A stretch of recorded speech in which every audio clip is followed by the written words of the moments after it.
Guys, তুমি কি জানো জেমিনি আইতে কিভাবে এরকম চাইলে বাংলা মানে লেখা দিয়ে তুমি তোমার যে কোনো পোস্টার বা যে কোনো পিকচার বানাই ফেলতে পারবা? এই যে দেখো, আমি যে ফটোটা ওপেন করে রাখছি, এই ফটোটা কিন্তু সম্পূর্ণ এআই মানে জেমিনি আই দিয়ে করানো হয়েছে। এখানে সম্পূর্ণ বাংলা লেখাটা জেমিনি নিজে লিখে দিচ্ছে, আমি কিন্তু কোনো এডিট কাটসাট কিছু করিনি। এই যে নিচে তোমরা এখানে দেখলেই দেখতে পারবা, এখানে যদি ফলো করো এখানে কিন্তু জেমিনি এর লোগোটা আছে এখানে। সো এটা সম্পূর্ণ কিন্তু জেমিনি আই করছে। তো তোমরা এটা কিভাবে করবা চলো তোমাদের দেখাই দিই। তো ফার্স্টে শুরুতে চলে আসবে তোমরা তোমাদের ফোনের জেমিনি আইয়ের মধ্যে।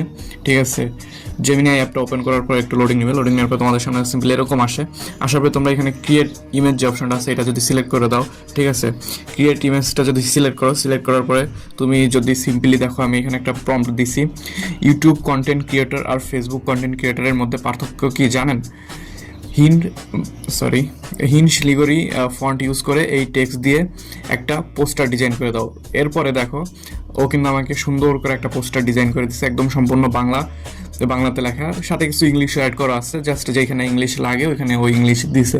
বাকিটা পুরোটাই কিন্তু ও সব ডিজাইন করছে, যে তোমার স্টিকার পিএনজি যা লাগছে সবও দিছে। হ্যাঁ, সম্পূর্ণ লেখা কিন্তু বাংলা। তুমি খেয়াল করে দেখো, এখানে কিন্তু কোনো বানানের কোনো ভুল নেই। আমরা কিন্তু যখন কোনো পিকচার জেনারেট করি বা পোস্টার ডিজাইন করি জেমিনি দিয়ে, লেখা কিন্তু বাংলা আসে না, মানে বাংলা আসে বাট বানান ভুল থাকে। তো দেখো এটার মধ্যে কিন্তু কোনো বানান ভুল নেই। তো এটা কীভাবে হয়েছে দেখো, আমি এখানে এটা হচ্ছে প্রম্পটের মধ্যেই তোমার লুকানো থাকে। এই প্রম্পটের মধ্যে দেখো আমি হিন্ড শিলিগুড়ি ফন্ট এটা ইউজ করছি। হিন্ড শিলিগুড়ি হচ্ছে একটা বাংলা ফন্টের নাম। তো তুমি যদি যে কোনো বাংলা ফন্টের নাম ইউজ করো, তাহলে সে সেই ফন্ট দিয়ে তোমার এইভাবে পোস্টার ডিজাইন করে দিবে। এখানে কোনো বানান ভুল হবে না। আর তুমি যদি ফন্টের নাম ইউজ না করো তাহলে কিন্তু বানান ভুল হওয়ার সম্ভাবনা থাকে। ধরো আমি এইটা দিয়ে নতুন একটা পোস্টার তোমাদের এখনই ডিজাইন করে দেখাই দিই। ধরো যে আমি সম্পূর্ণ ফন্ট এটাই থাকবে, জাস্ট এখানে ইউটিউব কন্টেন্ট ক্রিয়েটারের যে অন্য কিছু দিব। ধরো যে এখানে দিব হচ্ছে ডক্টর, হ্যাঁ এখানে দিয়ে হচ্ছে ডক্টর। আর হচ্ছে ফেসবুক কন্টেন্ট ক্রিয়েটারের এই জায়গা দিব হচ্ছে তোমার রিক্সা পুলার, হ্যাঁ রিক্সা পুলার। হ্যাঁ, তাহলে আমি এখানে চাচ্ছি ডক্টর রিক্সা প্লারের মধ্যে পার্থক্য কি জানেন? হিনশিল ফন্ট ইউজ করে এই টেক্সট দিয়ে একটা পোস্টার ডিজাইন করে দাও। দেখো এখনও আমাকে সেম একটা পোস্টার ডিজাইন করে দেবে, বাংলাতে কোনো বানান ভুল থাকবে না। এটা কিন্তু খুবই ইজি, তোমরাও চাইলে এটা ট্রাই করে দেখতে পারো। কারণ আমাদের আছে অনেক সময় ইমার্জেন্সিতে আমাদের পোস্টার বানাইতে হয় বিভিন্ন কাজের জন্য।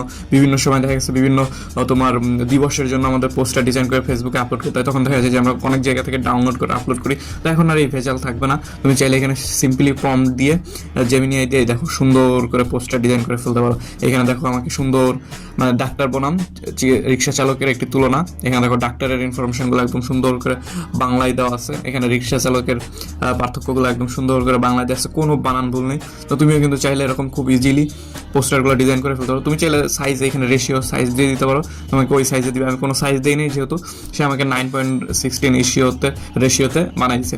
তো তোমরাও চাইলে কিন্তু খুব ইজিলি এইভাবে বাংলা ফন্ট লিখে তোমাদের জেমিনিতে তোমাদের পোস্টারগুলো বাংলায় ডিজাইন করে নিতে পারো। তো এই ছিল আজকের ভিডিও। দেখা হচ্ছে পরবর্তী নেক্সট কোনো ভিডিওতে। সে পর্যন্ত সবাই ভালো থাকবা। আল্লাহ হাফেজ।